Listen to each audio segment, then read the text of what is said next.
tomobileya mangavaratra lalagna tomobileya.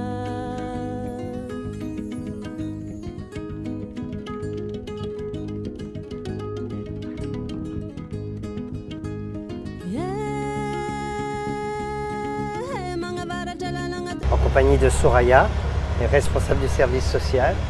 Alors Soraya, on va où? On va chez la famille de Messi.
Et on voit ce dénuement, même cette extrême pauvreté. D'abord, tout le monde ne le voit pas, parce que beaucoup de visiteurs ne vont pas dans les quartiers et n'ont pas l'occasion d'aller à la rencontre des personnes. C'est pas ce qu'ils souhaitent aussi pour la plupart.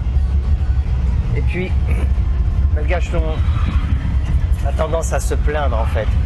Donc on ne remarque pas, même nous qui sommes là depuis autant d'années, qui est dans des familles, parfois il faut vraiment les interroger pour leur demander qu'est-ce qui se passe. Même si on va demander c'est quand ton dernier repas, et puis ils peuvent nous dire ça fait 2 jours ou 3 jours j'ai pas mangé.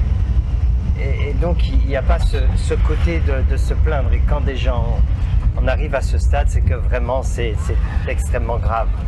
Et dans les pays, tu vois, comme en France, évidemment, il existe aussi pour nous ce qu'on appelle la pauvreté, mais ça n'a tellement rien à voir.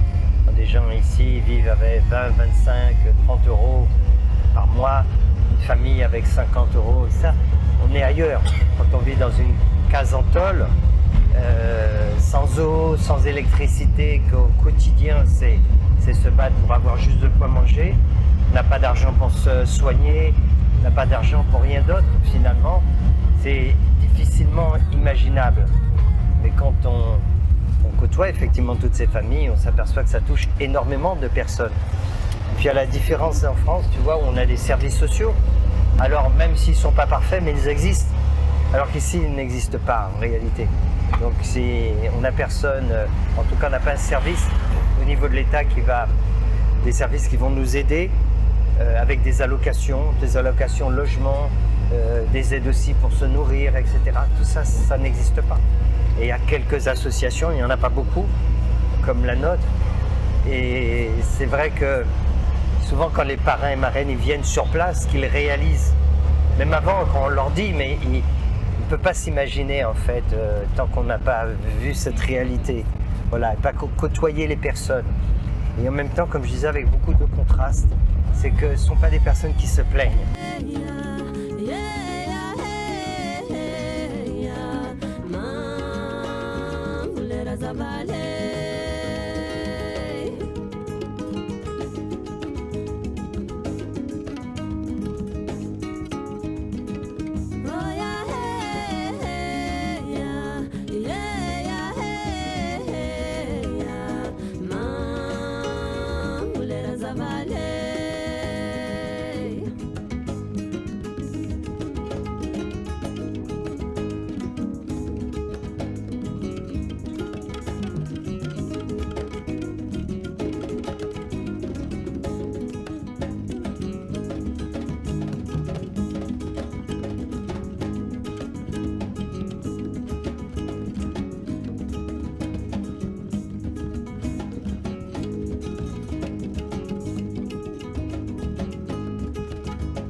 MOFA, c'est l'abréviation qui veut dire la maison d'orientation vers les familles d'accueil.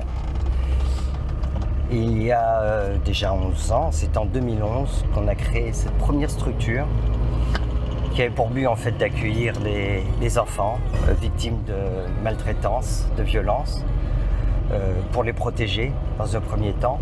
Et c'était en fait le début d'une nouvelle aventure pour Cœur et Conscience dans le cadre de la protection de l'enfance.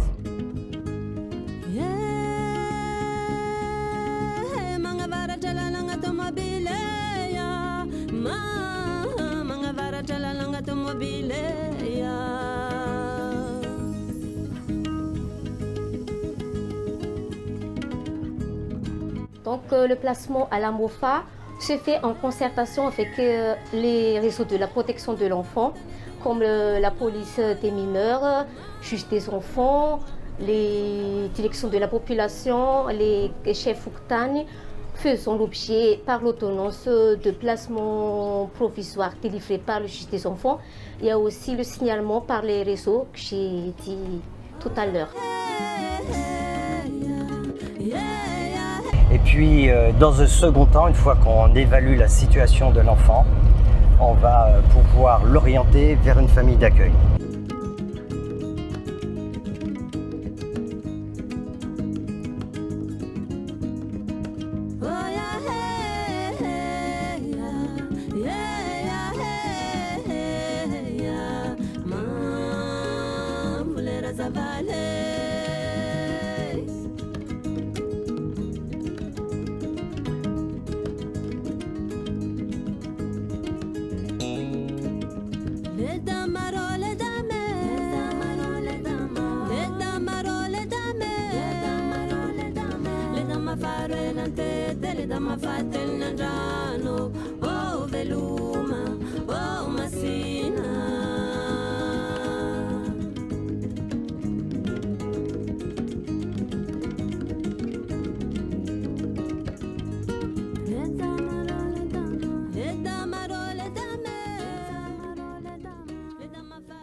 Et que cette mission ne consistait pas uniquement à aider un certain nombre d'enfants à sortir de la pauvreté, ce qui est déjà bien, mais c'est d'aller plus loin que cela, de faire comprendre à ces jeunes qu'ils sont porteurs d'avenir, pas seulement pour eux, mais pour les personnes autour d'eux et aussi pour Madagascar.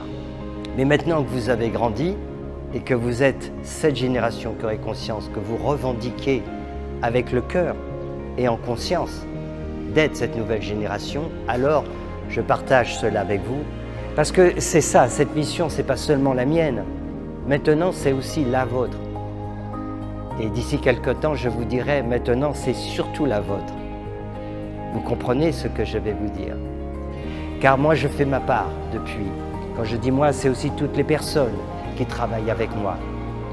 Part pour justement vous faire comprendre, comme vous l'avez si bien exprimé à travers cette chanson, vous êtes le fruit de l'amour et de la solidarité. C'est tellement vrai, car c'est par amour qu'on a fait tout cela. C'est par amour que j'ai créé cette association, c'est par amour que je combats tous les jours et qu'on lutte pour qu'il y ait plus d'enfants qui s'en sortent et qu'on change cet avenir pour des milliers et des milliers d'enfants. Mais seul, je ne peux rien. Mais vous avez les clés. Par plus de partage, par plus de solidarité, par plus de respect, par plus de justice. N'oubliez pas que les problèmes de ce monde sont très simples à identifier. Tout vient de l'égoïsme, la cupidité, c'est-à-dire toujours vouloir plus, et l'intolérance. Donc cette nouvelle génération, cette génération de Cœur et Conscience, c'est vous qui avez ce pouvoir de changer l'avenir de votre pays. C'est comme ça que le pays va changer. Vous êtes l'avenir de l'humanité. Croyez pas que je dis n'importe quoi. Vous verrez que c'est comme ça que les choses vont se passer.